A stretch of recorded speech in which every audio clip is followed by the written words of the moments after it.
이 세상에 태어날 때 고난받기 위해 태어난 사람은 아무도 없습니다. 지질이 고생하다가 고난 속에 죽기 위해서 태어날 사람은 없습니다. 그러나 딱 한 분, 예수님은 고난받기 위해 오셨고 죽기 위해 오셨습니다. 그러나 예수님, 우리와 똑같은 사람의 성품을 가지셨기에 예수님의 이 고난과 죽음은 고통이었습니다. 예수님이 이 세상에 오신 것, 하나님이 사람이 되셨다는 것, 그 자체가 고난입니다. 예수님의 고난의 절정은 십자가의 죽으심입니다. 요한복음 19장 34절에 이 장면을 육체적으로 놀라운 고통이 임한 이 장면을 이렇게 말씀하고 있습니다. 한 군병이 창으로 옆구리를 찌르니 곧 피와 물이 나오더라. 여기 창으로 옆구리를 찔렀습니다. 그랬더니 먼저 피가 나옵니다. 그 다음에 물이 쏟아졌다는 겁니다. 그런데 이런 현상은 의학적으로는 있을 수 없는 일이라고 합니다. 물이 시체에서 쏟아지는 일, 완전히 죽은 시체에서 물이 쏟아져 나오는 일은 의학적으로는 불가능한 일인데 단 딱 한 가지 경우, 심장이 파열되어 죽었을 때 바로 그때는 이게 가능하다는 겁니다. 사람이 죽을 때 모든 액체가 다 빠져나가서 죽는다고 합니다. 그런데 심장이 파열이 되면 피가 그대로 심장 아래에 고입니다. 그 위에 아직도 물이 그대로 고여있다고 합니다. 그래서 옆구리를 창으로 찌르니까 피가 먼저 쏟아집니다. 오늘 요한복음 19장 34절 말씀처럼 그 다음에 이제 피가 다 쏟아지고 나서 그 위에 있던 물도 쏟아졌다는 겁니다. 이 말은 무슨 말일까요? 예수님의 죽으심은 심장 파열로 죽으셨다는 겁니다. 그러면 예수님은 왜 심장 파열로 죽으셨을까요? 심장에는 어떤 위해도 가해지지 않았습니다. 머리는 가시면류관, 양손과 발에는 대목, 옆구리는 창, 심장에는 아무런 압력이 가해지지 않았습니다. 그런데 예수님은 심장 파열로 죽으셨다는 겁니다. 왜입니까? 마음의 고통을 이야기하고 있습니다. 예수님이 죽으신 것은 육신의 고통 때문에 죽으신 게 아니라는 겁니다. 마음의 고통으로, 정신적인 고통으로. 왜입니까? 제자들이 배신하는 것, 예수님이 고쳐준 그 환자들이 돌아서서 예수님을 십자가 못 박으러 외치는 것, 그것도 고독과, 그것도 아픔과, 그것도 쓸쓸함과, 허무함과 공허함이겠죠. 그러나 진짜 예수님의 마음의 아픔은 아버지께 버림받음입니다. 온 세상 사람들이 다 나를 등을 줘도 내 부모가, 내 아버지, 어머니가 여전히 나를 사랑한다. 위로가 됩니다. 힘이 됩니다. 그래서 새 힘을 얻게 됩니다. 그런데 부모에게 버림받았다. 온 세상 사람들이 다 나를 사랑해도 그 외로움과 그 고독, 그 쓸쓸함, 그 공허함은 채워줄 수가 없습니다. 예수님은 바로 아버지께 버림받은 그 마음의 충격으로 심장이 파열되어서 죽으셨다는 겁니다. 사람은 죽을 때 마지막 말을 남기게 됩니다. 그리고 마지막에 남긴 그 말은 그의 인생이 어떤 인생이었는가를 대변해 줍니다. 그리고 또 하나, 그 마지막 남긴 말에 따라서 천국과 지옥의 영원한 삶이 결정되어 있다는 것을 보게 됩니다. 어떤 사람은 마지막 말을 감탄사를 발휘하면서 평안히 죽어가는 사람이 있습니다. 우리는 흔히 그런 모습을 어린아이 얼굴같이 천사의 얼굴로 소천하셨다 이렇게 이야기를 합니다. 그런데 어떤 사람들은 정말 죽지 않기 위해서 발버둥을 치면서 자식들을 붙들고 나 좀 살려달라고 애걸복걸하면서 온몸이 뒤틀려서 죽어가는 사람들이 있습니다. 이 마지막 그들의 남긴 말, 그들의 모습, 그들이 지금부터 시작되는 영원한 삶이 어떤 삶인가를 보게 된다는 겁니다. 공산주의의 창시자였던 칼 막스라는 사람이 있습니다. 이 사람은 1883년 3월 14일 날 죽습니다. 그런데 그의 하녀가 죽어가는 이 칼막스에게 묻습니다. 저에게 당신의 마지막 말을 남기시면 제가 기록해서 보관하겠습니다. 그러자 이 칼막스는 완전히 시대를 바꿔놨던 공산주의라는 새로운 사상으로 저 러시아를 완전히 공산주의로 바꿔버렸던, 저 중국을 공산당으로 바꿨던 이 위대한 사람이 마지막 죽어가면서 외친 소리는 시끄러워, 나가, 다 필요 없어, 그러면서 죽었다는 겁니다. 반움이라는 사람은 위대한 사업가였습니다. 그럼 마지막 죽으면서 이렇게 말합니다. 오늘은 얼마나 벌었느냐. 그의 생애는 오직 돈벌이밖에 없었다는 겁니다. 그래서 마지막 죽으면서도 그 오늘은 얼마를 벌었느냐, 그 미래를 떨쳐 모르지 못하고 죽더라는 겁니다. 정복의 꿈을 가진 사람들, 나폴레옹은 위대한 정복자였습니다. 그는 마지막 죽으면서 사령관, 이렇게 사령관에게 명령을 내리기 위해서 사령관을 부르다가 죽었다고 합니다. 반면에 위대한 설교가 찰스 스펄전 목사님은 그의 마지막 말을 이렇게 말합니다. 주님은 나를 위해 돌아가셨다. 그러면서 평안한 얼굴로 소천하셨다는 겁니다. 감리교 창시인 존 웨슬리는 이 세상에서 가장 좋은 것은 하나님께서 우리와 함께 계십니다. 얼마나 위대한 고백입니까? 어떤 사람은 창문을 열어다오, 저곳은 너무나 아름다운 곳이구나, 이렇게 천국을 바라보면서 마지막 말을 남기고 소천한 사람도 있습니다. 사도행전 7장 60절에 스데반 집사님의 마지막 외침이 나옵니다. 주여, 이 죄를 저들에게 돌리지 마옵소서. 스데반 집사님이 어디 갔을까? 이 한마디가 그의 영원한 삶을 대변해주고 있습니다. 여기서 우리는 한번 생각해 봐야 됩니다. 오늘 나는 마지막 말을 남겨야 된다면 무슨 말을 남겼습니까? 오늘 내가 이 세상 삶을 마감합니다. 이제 죽습니다. 그러면 오늘 나는 마지막 말을, 무슨 말을 남겨야 될지 여러분 기도해야 되지 않겠습니까? 내 마지막 순간에 마지막 말을, 어떤 말을 남기게 될 것인지 분명히 기도해야 됩니다. 예수님은 마지막 말을, 무슨 말을 남겼을까요? 예수님이 십자가에서 죽으시면서 마지막으로 남긴 말씀이 있습니다. 7마디 말씀을 남기셨습니다. 그래서 이 말씀을 흔히 가상칠언이라 이렇게 이야기합니다. 십자가 위에서 남긴 7마디 말씀. 그런데 이 말씀을 누구를 위해 남겼냐는 거죠. 이 말씀이 저와 우리 은총의 성도님들 위해 남긴 말씀인 줄 믿으시기 바랍니다. 제가 아침 오면서 극도방송을 잠깐 들었는데 어떤 장로님이 오면서 그 이야기를 하시더라고요. 자기가 어느 큰 교회 중고등부 교사들만 몇백 명이 되는 그런 큰 교회에 가서 복음의 확신에 대해서 강연을 했다는 겁니다. 1시간 했는데 강연을 하기 전에 물었다는 겁니다. 중고등부 청소년을 지도하는 교사들, 영혼을 맡은 교사들 물었다는 겁니다. 여러분, 교사들인데 영혼을 살려야 될 사람들인데 정말 구원의 확신이 있는 분, 복음을 분명히 알고 그 복음을 믿고 구원의 확신이 있는 분은 손을 들어보셨더니 절반도 안 들더라는 거예요. 나머지 절반은 손을 못 들더라는 거예요. 무슨 말입니까? 복음을 모르거나 복음의 확신이 없는 겁니다.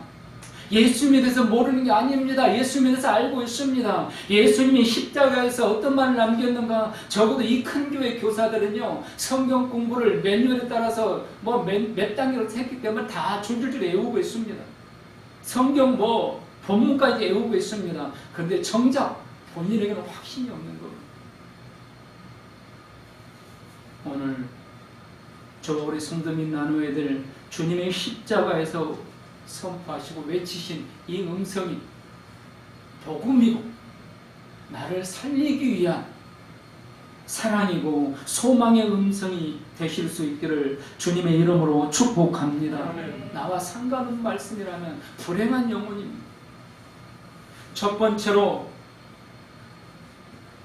누가복음 23장 34절에 이렇게 말씀합니다. 아버지 저들을 사하여 주옵소서 자기들이 하는 것을 알지 못함이니라.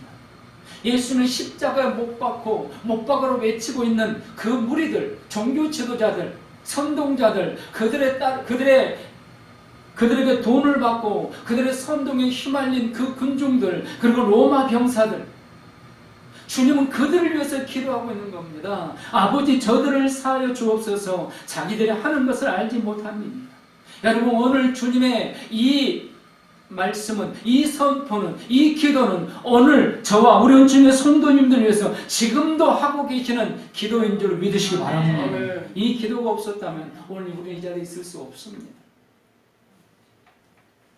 아버지 저들의 죄를 사하여 주옵소서 자기들이 하는 것을 알지 못함이니라. 주님의 성품의 실체가 들어있는 말씀입니다. 주님이 어떤 분인가?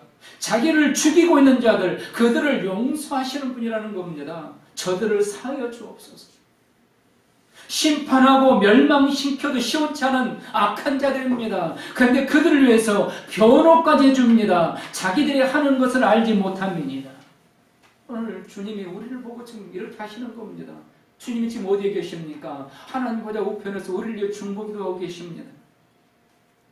우리가 죄를 지을 때마다 주님은 아버지 저 아들이 저 딸이 지금 무슨 짓을 하고 있는지 모르고 저러는 겁니다. 사하여 주옵소서, 불쌍히 여겨 주옵소서. 우리 주님이 중보기도 하고 계시기 때문에 우리가 아버지 하나님의 성부 하나님의 공유 속에 들지 않고 오늘 여기에 있는 줄을 믿으시기 바랍니다. 아멘. 주님은요 자기 자신도 지금 심장이 파열되는 이 고통 가운데 있는데 예수님이 사인이 심장 파열을 하면 그 충격으로 예수님이 지금 얼마나 큰 고통 속에 있는데 근데 예수님은 그 고통 가운데서 용서하고 변호까지 해주는 간절한 기도를 하고 있다는 겁니다. 버림받고 외롭게 고독하게 죽어가는 마음의 고통, 살이 찢어지고 뼈를 뚫고 도르는 고통 속에서 마지막 피 한 방울, 물 한 방울까지 다 쏟으시며 죽으시는 그 순간에도 오직 아버지의 뜻에 따라 죄인들을 사랑하시는 절절한 기도를 하고 있습니다. 사랑하는 성도 여러분, 이 기도가 오늘 나를 살리고 우리 자식들을 살리고 우리 후손들을 살리고 있는 줄로 믿으시기 바랍니다. 우리 주님께서 어떻게 이런 기도를 할 수 있을까요? 그 고통 가운데서 오늘 주님이 고백한 첫 마디, 첫 단어에서 그 비결을 배울 수 있습니다. 아버지, 아버지라고 부르고 있습니다. 무슨 말입니까? 예수님은 여전히 아버지와 교제 속에 있다는 겁니다. 아버지께 버림받았습니다. 아버지가 등을 돌리셨습니다. 그럼에도 예수님은 여전히 아버지를 부르고 있다는 겁니다. 십자가에 매달려서 심장에 파여든 그 고통 속에서도 아버지를 부르는 아버지와 교제를 멈추지 않고 있다는 겁니다. 힘들고 고통스럽다고 아버지를 원망하며 아버지와 관계를 결탄코 끊을 수 없다는 겁니다. 그때 용서의 힘이 나옵니다. 기도의 힘이 나옵니다. 사랑하는 성도 여러분, 힘들어도 지쳤어도 낙심이 되고 다 포기하고 싶어도 다시 한번 힘을 내서 계속 아버지와 교제를 이루어나가시기를 축원합니다. 그러면 하나님께서 힘을 주십니다. 능력을 주십니다. 육신의 아버지는 도와주고 싶어도 능력이 없어 못 도와줍니다. 그러나 여호와 하나님 아버지는 전능자십니다. 무엇이 다 주실 수 있습니다. 계속 아버지 부르시기 바랍니다. 오랫동안 기다리며 기도하다가 지친 문제가 있습니까? 더욱더 오늘 십자가에서 아버지를 부르는 예수님처럼 아버지를 부르시기 바랍니다. 마침내 주님은 응답해 주십니다. 끝까지 사명 감당할 수 있는 힘과 능력, 아버지와 교제 속에서 나온다는 겁니다. 그래서 예수님의 7마디 말씀 중에 아버지를 부르는 이 음성이 3번이나 나옵니다. 오늘 43절에서 나오고 엘리 엘리 라마 사박다니, 이 말은 아버지 아버지 어찌하여 나를 버리시나이까, 거기서도 아버지를 부릅니다. 오늘 우리가 읽었던 누가복음 23장 46절에 아버지여 내 영혼을 아버지 손에 부탁하나이다. 십자가에서 그 고통 속에 심장이 파열되는 그 고통 속에서 예수님은 계속해서 아버지 아버지 아버지를 부르고 있다는 겁니다. 사랑하는 성도 여러분, 힘드시죠? 1년 동안, 무려 1년 동안 두려움과 공포, 불안 속에 살고 있습니다. 그런데 이제 끝났을까요? 아닙니다. 여전히 400명대 이상 계속. 이제 백신이 투여되면 안전할까요? 국민의 70%가 백신을 투여받은 이스라엘, 우리나라 확진자보다 몇 배가 더 많습니다. 백신이 치료약이 아니라는 겁니다. 백신이 안전 보장 못 해줍니다. 문제는 백신을 맞았기 때문에 이제 사람들이 활보치고 돌아다닌다는 겁니다. 이제는 더욱더 이 코로나가 남의 일이 아닙니다. 힘듭니다. 두렵습니다. 불안합니다. 우리가 할 일은 하나밖에 없습니다. 더욱더 아버지를 찾으면 됩니다. 더욱더 아버지와 교제를 하셔야 됩니다. 힘드니까, 불안하니까. 믿음이 없는 성도는 힘들고 불안하면 두려워 떨면서 낙심하고 절망하고 하나님을 떠나겠지만, 믿음 있는 성도는 더욱더 하나님을 찾는 겁니다. 하나님을 부르는 겁니다. 하나님과 교제를 이루는 겁니다. 마침내 하나님께서 새 힘을 주십니다. 아멘. 이 힘을 공급받는 저 우리 모두가 될 수 있기를 주님의 이름으로 축복합니다. 아멘. 고통, 쓰라린 겁니다. 무엇보다 마음의 고통, 더욱더 큰 쓰라림입니다. 그러나 예수님은 아버지와의 교제 계속 이어져 가고 있는 이 모습을 통해서 이 땅에 사는 우리가 힘들면 힘들수록, 어려우면 어려울수록 무엇을 해야 되는가를 보여주고 있습니다. 우리는 아버지만 찾으면 됩니다. 여러분, 어린아이일수록요, 힘들면 아버지를 찾습니다. 나이가 먹어가면 부모를 찾지 않고 자기가 해결하려고 하고 친구를 찾고 다른 방법을 찾으려고 합니다. 그러나 어린아이일수록 아빠 엄마밖에 모릅니다. 그때 아빠 엄마는 분명히 도와줍니다. 여러분, 어린아이가 되십시오. 아버지만 찾으시기 바랍니다. 예수님처럼. 그러면 예수님은 힘을 주십니다. 아멘. 이길 힘만 주시는 게 아니라 용서할 힘을 주십니다. 변호해 줄 힘을 주십니다. 사랑할 힘까지 주십니다. 아멘. 아버지의 교제 속에 용서와 변호와 사랑으로 승리하는 우리 은총의 모든 성도님들이 될 수 있기를 주님의 이름으로 축복합니다. 아멘. 두 번째 음성은 누가복음 23장 43절에 오늘 내가 나와 함께 낙원에 있으리라. 이 부분은 여러 번 말씀을 드렸던 것 같습니다. 골고다에는 3개의 십자가 세워졌습니다. 예수님은 가운데, 양편에는 2 강도가 달렸습니다. 예수님의 십자가에는 3개국어로 제목이 써 있었습니다. 이는 나사렛 예수 유대인의 왕이라. 그런데 예수님이 가운데에 달리셨습니다. 왜 예수님이 왼쪽이나 오른쪽 한쪽에 달리지 않고 가운데 달렸을까요? 어떤 신학자는 복음의 증거 장소가 되기 위함이라고 이야기하고 있습니다. 무슨 말입니까? 양편의 강도들은 평생 동안 악행만 일삼던 자들입니다. 그 결과 십자가에 지금 죽어가고 있습니다. 근데 마지막 순간에 그들은 서로의 얼굴을 보기 위해서 예수님을 볼 수밖에 없습니다. 이것이 복음이라는 겁니다. 예수님을 바라볼 수 있는 게 복음입니다. 반대로 말하면 교회에 아무리 열심히 나오고 아무리 희생하고 헌신해도 예수를 바라보지 않으면 복음이 없다는 겁니다. 돈, 명예, 지위, 쾌락, 자기과시, 인기 이런 것은 세상적인 복음은 될 수 있습니다. 그러나 영혼을 구원하는 복음은 예수님밖에 없습니다. 그렇다면 예수님이 가운데 달리신 게 어떻게 복음인가? 바로 십자가상의 한 강도는 예수를 바라보고 구원받았습니다. 복음입니다. 구원의 축복을 받은 겁니다. 죄악에 대해서 회개하고 예수여 당신 안에 임하실 때 나를 불쌍히 여기시옵소서, 나를 생각해 주옵소서. 즉시 그 자리에서 구원받습니다. 오늘 내가 나와 함께 낙원에 있으리라. 예수 그리스도만 바라볼 수 있기를 축원합니다. 세상을 바라보면 점점 세상 파도에 휩쓸리게 됩니다. 여러분 코로나만 바라보면 코로나의 정리에 휩쓸리게 됩니다. 우리는 코로나 무섭다고 하지만 더 무서운 게 뭔지 아십니까? 기후재앙입니다. 기후재앙이 더 무섭고 이미 시작됐습니다. 위성 사진을 찍은 그 사진이 인터넷 기사에 실렸는데 서울의 2배만한 빙하가 원래 붙어있던 그 산에서 쪼개졌어요. 쪼개져가 위에 떠다니기 시작합니다. 여러분 그게 녹으면 어떻게 될까요? 재앙이 오는 겁니다. 서울의 2배의 크기의 빙하가 이미 그 원래 붙어있던 그 육지에서 금이 갈라져가지고 떠다니기 시작한 거예요. 오래가지 않습니다.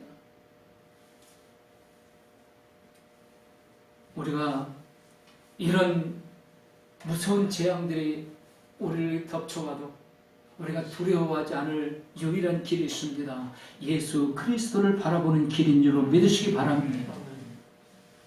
여러분 시대가 악하면 우리가 바라볼 거 하나밖에 없어요. 천국입니다. 시대가 험악할수록 우리가 바라볼 거 하나밖에 없습니다. 이 땅이 아닙니다. 천국입니다. 믿음의 선지들은 그래서 천국만 바라봤어요. 아브라함, 이삭, 야곱, 다윗, 모세 전부 다 천국만 바라봤어요. 왜입니까? 이 땅에 가진 것이 없어서 아브라함처럼 거부가 누가 있습니까? 사병이 318명이나 되었는데 그의 가설들을 다 먹여 살리면 수천 명입니다. 그런 거부가 자기 집을 짓지 않았어요. 나는 천국의 소망, 하나님이 주실 그 더 좋은 나라를 소망 삼는다. 아무리 시대가 험악해도 우리의 복음은 예수님이고 우리의 구주는 예수님입니다. 예수님을 찾기만 하면, 예수님을 바라보기만 하면, 예수님 저를 불쌍히 여겨달라고 예수를 바라보기만 하면 내가 오늘 나와 함께 낙원에 있으리라.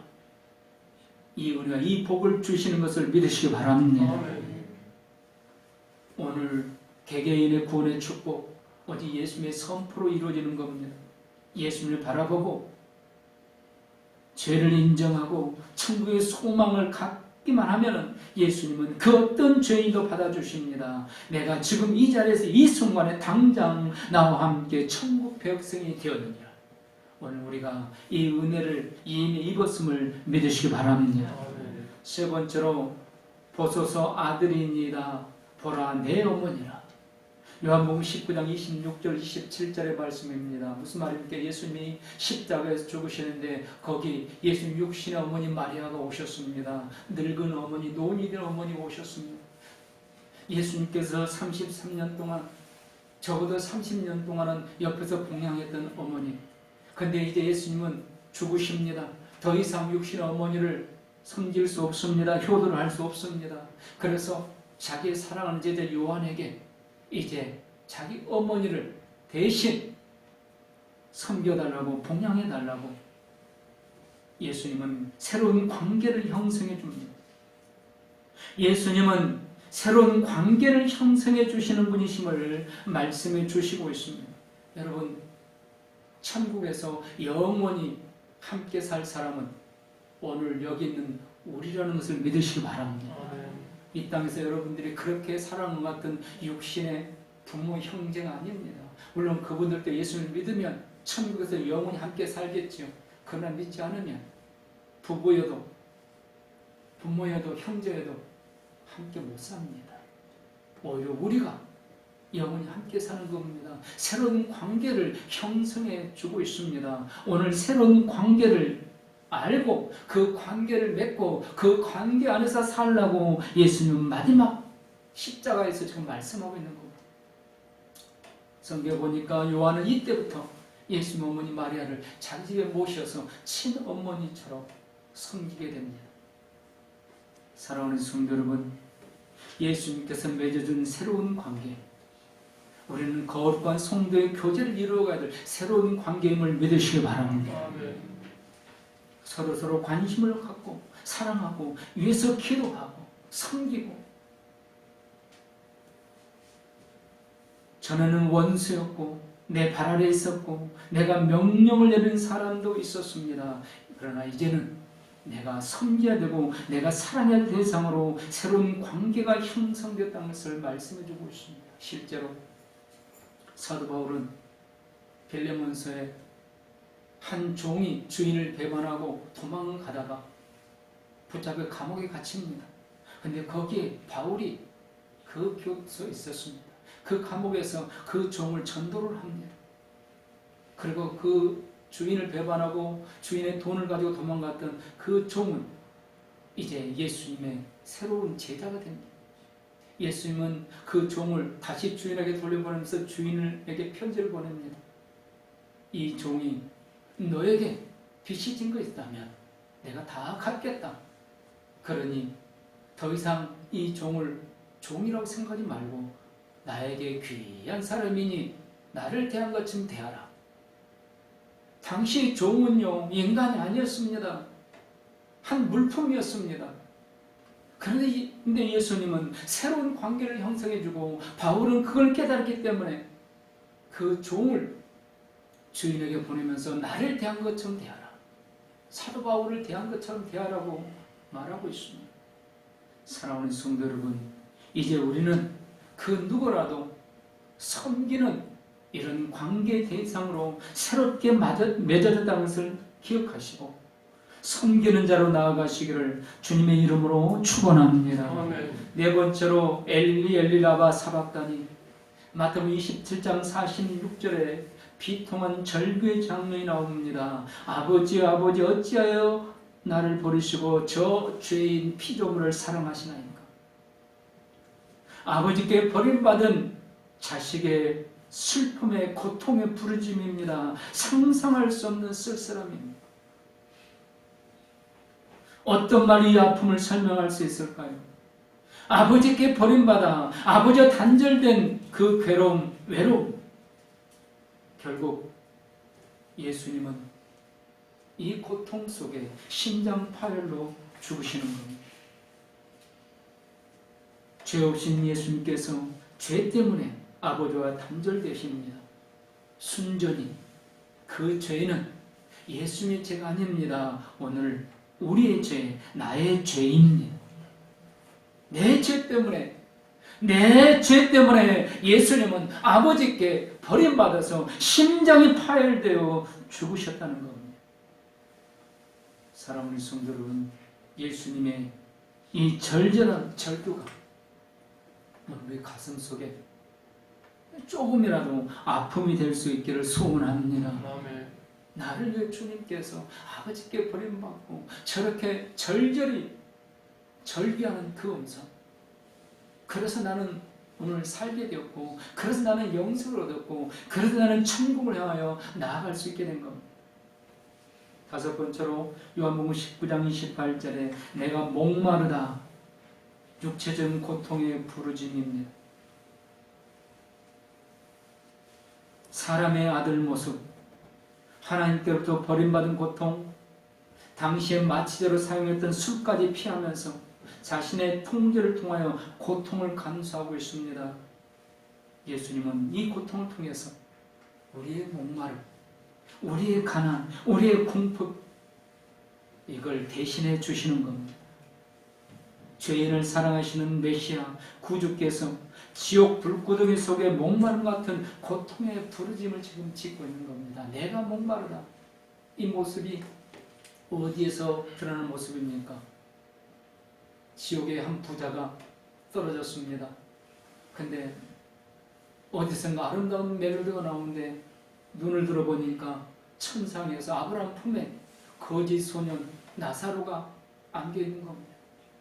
그때 그 부자가 아브라함에게 간절히 부탁하고 부탁해 뭐 했습니까? 새끼손가락에 침 한 방울만 내 혀에 대게 해주십시오. 목마름입니다. 지옥의 그 불구덩이 속에서 목마름, 그 타는 목마름. 바로 예수님은 이 고통을 지금 당하고 있는 겁니다. 여러분, 누구 때문에 당하는 고통이 누구를 위한 고통입니까? 저와 우리를 위한 고통인 줄로 믿으시기 바랍니다. 아멘. 그래서 우리는 이 고통을, 이 목마름의 고통을 당하지 않게 되는 겁니다. 예수님을 찾기만 하면 이 땅에 사는 동안 어떤 목마름이 있어도 우리 주님께서 다 해결해 주십니다. 여섯 번째로 요한복음 19장 30절에 다 이루었다. 이 말씀도 여러 번 드렸습니다. 그런데 이 다 이루었다 이 말씀은요, 당시에 여러 상황에서 사용되었던 말들입니다. 제사장들이 다 이루었다 이 말씀을 사용했는데 무슨 말이냐면, 제사를 드릴 때 그 제물을 가지고 이제 백성들이 옵니다. 자기 죄를 용서받기 위해서. 근데 어떤 제물들은 하나님께서 말씀하신 제물이 되지 못하는 경우가 있습니다. 흠 있는 거, 병든 거, 잘못된 거, 그런 것들은 하나님께 바칠 수가 없습니다. 그런데 정성을 다하여 하나님 말씀에 따라 가지고 온 제물이 있습니다. 바로 그때 그 제물을 보면서 제사장이 하는 말이 다 이루었다. 헬라어로는 데텔레스타이 이렇게 외쳤다는 겁니다. 아, 이 제물은 하나님 앞에 제사들에게 합당한 제물이다. 다 이루었다. 하나님께서 이 제물을 받으신다. 무슨 말입니까? 예수님께서 이렇게 십자가에서 죽으시고 패배자처럼 보이지만 하나님께서 예수님을 제물로 받으셨다는 선포를 하고 계시는 겁니다. 그래서 우리는 구원받게 되는 겁니다. 또한 두 번째로 화가들이 이 말씀을 사용했는데, 자기들이 그림을 다 그렸을 때, 그 그림이 완성이 되었을 때 그는 붓을 딱 내려놓으면서 그 화가가 외친 말이 바로 테텔레스타이, 내 그림이 완성되었다, 내 작품이 완성되었다, 다 이뤘다, 이렇게 외쳤다고 합니다. 예수님은 구약의 모든 예언과 약속과 그림들을 완성한 분이라는 것을 말씀해주고 있는 겁니다. 구약은 우리가 잘 아는 대로 예언입니다. 약속입니다. 예수님은 그 약속을 다 이뤘다고 오늘 선포하고 있는 겁니다. 메시아, 구주로서 온전히 이루신 예수님 자신을 지금 선포하고 있는 겁니다. 세 번째로 상인들이 이 단어를 사용했습니다. 빚이 완전히 다 갚아졌을 때, 이제는 빚이 더 이상 없었을 때 그는 마지막 빚을 갚고 나서 이렇게 외쳤다고 그럽니다. 테텔레스타이, 다 이루었다, 다 갚았다 이 말입니다. 예수님께서 우리 모든 죄값을 다 갚으신 줄로 믿으시기 바랍니다. 예수님 지금 이걸 선포하고 있는 겁니다. 그러므로 우리는 예수님의 이 선포를 통해서 우리가 구원받을 수 있다는 확신을 가질 수 있는 겁니다. 예수님만 믿으면, 예수님께서 완전한 제물이 되어 주셨고 모든 구약의 약속과 예언들을 완성자가 되어 주셨고 예수님이 모든 죄값을 지불한 그 지불자가 되어 주셨습니다. 그러므로 예수님만 믿으면 다 이루어진 일, 구원을 누릴 수 있다는 것을 믿으시기 바랍니다.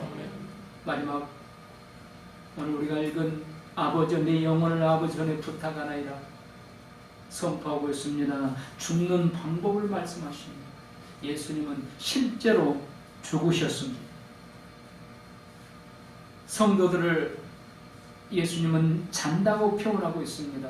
그런데 오늘 우리가 읽은 46절을 보니까 이 말씀을 하신 후 숨지시니라. 예수님이 잔다 이렇게 표현하지 않고 예수님은 죽으셨다는 것을 강조하고 있습니다. 왜입니까? 예수님은 실제로 죽으셨다는 겁니다. 수많은 사람들이 이걸 믿으려고 하지 않아요. 예수님은 잠시 기절했다. 그러다 다시 살아났다. 이렇게 주장하는 당시에 많은 종교 지도자들이 있었습니다. 그들에게 더 이상 할 말이 없게 만드는 표현이 바로 예수님의 죽으심입니다. 성도는 잤다고 표현하는데 예수님은 죽으셨다고 표현합니다. 실제로 죽으셨다는 겁니다. 또한 이 죽으심은 억지로의 죽음이 아닙니다. 기꺼이 죽으심입니다. 승리 가운데 죽으심입니다. 예수님이 죽으심으로 온전한 승리를 이루셨습니다. 예수님은 이렇게 7마디 말씀을 남기시고 마침내 죽으셔서 무덤에 갇히시게 됩니다. 완전히 장례식을 치르게 됩니다. 말씀 마칩니다. 주님은 우리로 하여금 고난을 맛보지 않게 하시려고, 지옥의 그 목마름을 맛보지 않게 하시려고 예수님 자신이 고난 중에서 7마디 말씀을 통해 믿음을 주시려고 하는 겁니다. 7마디 말씀은 마지막 고난 중에 고난이고 승리의 외침이고 사랑의 함성입니다. 사랑하는 성도 여러분, 듣는 귀가 열리고 마음이 뜨거워지고 소망이 넘치는 은혜가 임하시기를 축원합니다. 아멘. 집에 가서 일을 하다가 그냥 TV를 보다가 잠을 자다가 불현듯 이 말씀들이 떠올라서 은혜가 되고 소망이 되실 수 있기를 주님의 이름으로 축원합니다. 아멘.